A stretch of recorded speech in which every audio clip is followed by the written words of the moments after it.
You wrote an article about how to winterize your child, obviously not with antifreeze. The first subject you discussed is clothing. How would you dress a kid in the winter? Well, certainly, as the cold weather comes, I always remember to take my car in to be winterized. But we as parents and certainly as pediatricians need to talk about how, as the colder weather comes, children and adolescents have to dress differently. Dressing in layers is really very, very important. Many of us as parents have the experience of dressing our children in the morning. They go off to school and they're very, very hot all day, and then they go out in the cold weather as they're walking home. So dressing in layers, I think, is really important.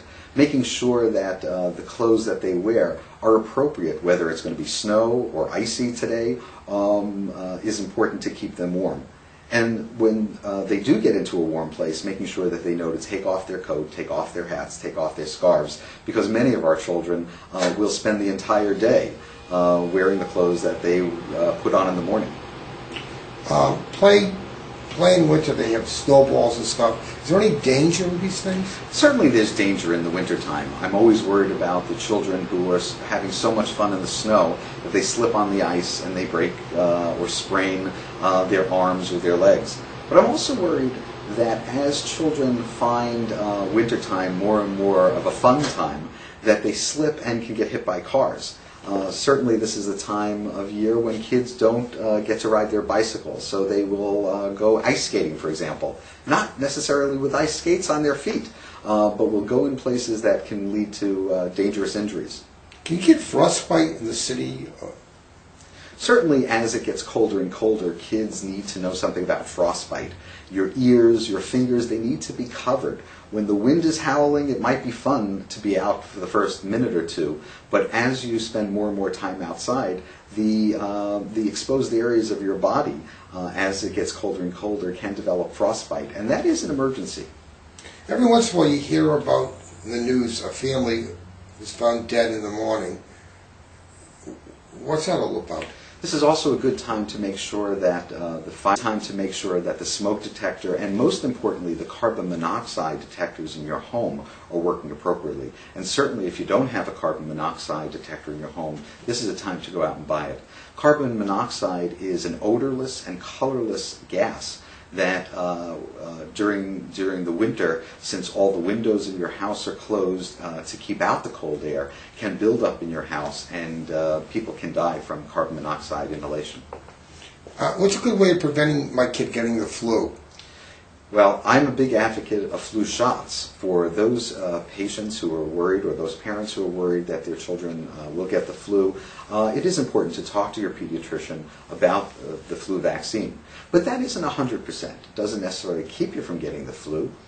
But just being healthy, eating right, sleeping right, taking care of yourself, can be very, very helpful in preventing all diseases, including the flu, and those diseases that are more common in the wintertime, like just the run-of-the-mill cough and colds.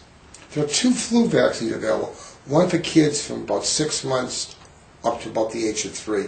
They have no mercury in it, and they have one plenty of supply with little mercury.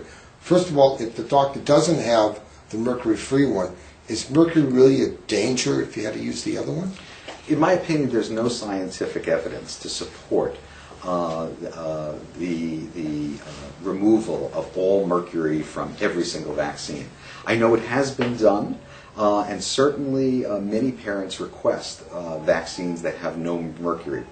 The flu vaccine does contain a very, very minute amount of mercury, and studies have shown that you can get as much mercury, or actually more mercury, in eating tuna fish, for example. So I would not suggest that parents refuse vaccines just because there's a minute amount of mercury, and that's based on scientific evidence.